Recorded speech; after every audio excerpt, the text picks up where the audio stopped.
But this is my 3 secrets, chef secrets to making great sauces. And a great sauce is so important to cooking, as you know. I mean, you can cook a great piece of chicken, you put a bad sauce on it, it's ruined. Although, you could take a bad piece of chicken and put a good sauce on it and everything's okay. So sauces are really important. I'm Chef Todd Moore. My mission is empowering people to cook without recipes. They experience the freedom to cook what they want, how they want it, the confidence to take control and try new things, the health benefits of fresh, wholesome foods, and the family-strengthening bonds of dinner time together, as well as the money they save by eating well. Live without rules, cook without recipes. It's a no-recipe lifestyle. How can I take any kind of liquid, have starches that will absorb that liquid? Well, that way is with a roux. Roux is fat and starch. In this instance, it's going to be butter and flour. So I'm going to melt some butter in the pan.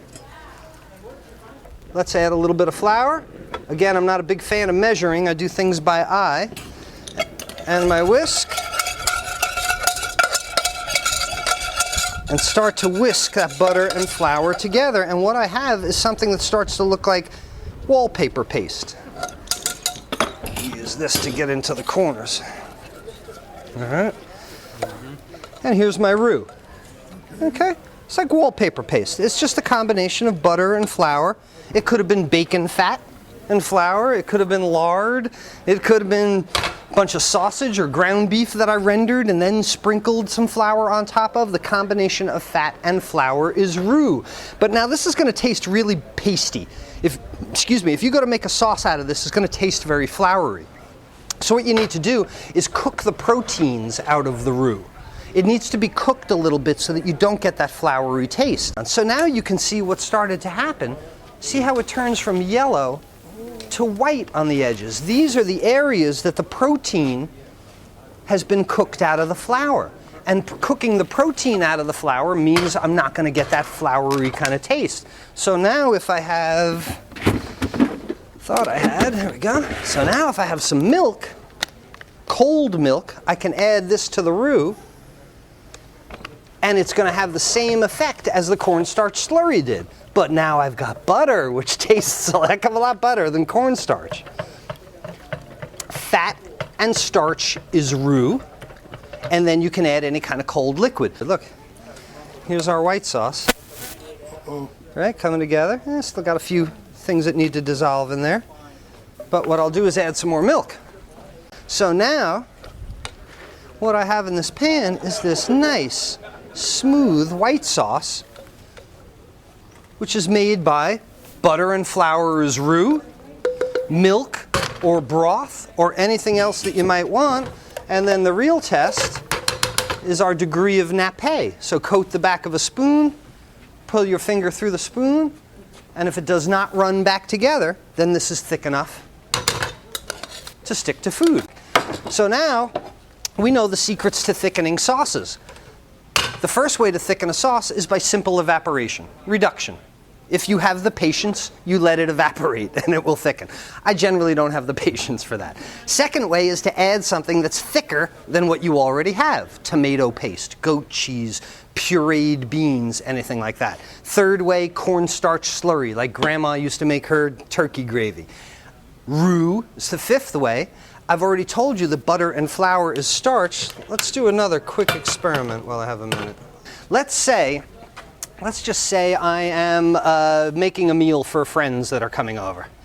And I've got this nice white sauce that I'm making here, and the friends are due any minute. And I do my nappe thing, and oh my goodness, look how thin this is. And the guests are going to be here in 10 minutes. Oh my God, what do I do? Now, I could make a roux on a whole separate pan, but then I would have to chill the roux down to go with the hot liquid. That's going to take too long. I've already got a hot liquid that is above that 150-degree temperature for gelatinization of starches. Chef Todd told me last week that the combination of butter and flour is roux. This is called beurre manie.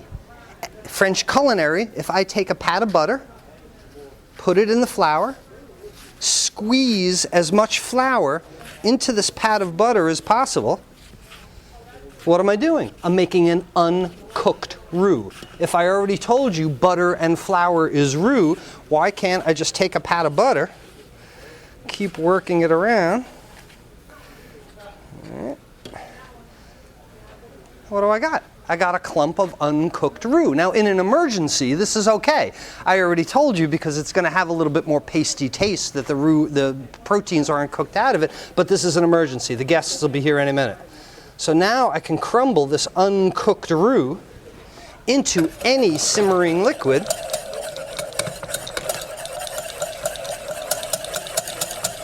Give it a whisk around. Ding dong! Ah, the doorbell, the guests are here, and I just made it. So now look what I've got. That I turned that simmering liquid instantly into a thickened sauce. Pull my finger through it nappe, and it's at nappe that quickly. So when you understand the combination of fat and starch being roux, you can make a hot roux and add a cold liquid to it, or you can have a simmering liquid and add that cold roux to it. I can make a gravy in less than 5 minutes because I know the 3 secrets to thickening sauces. And that is starches gelatinize at 150 degrees, absorb liquids and swell. They need to be either dissolved in liquid like cornstarch, or they need a fat liaison like butter in roux. But once you understand that, you can thicken any liquid. You can make great sauces out of just about anything that you want and save that chicken breast that you burnt horribly or the roast that was maybe a little tough, but the sauce is really great. The 3 secrets to creating sauces just like a chef at home. I challenge you to use them at home, and I thank you for your time and attention.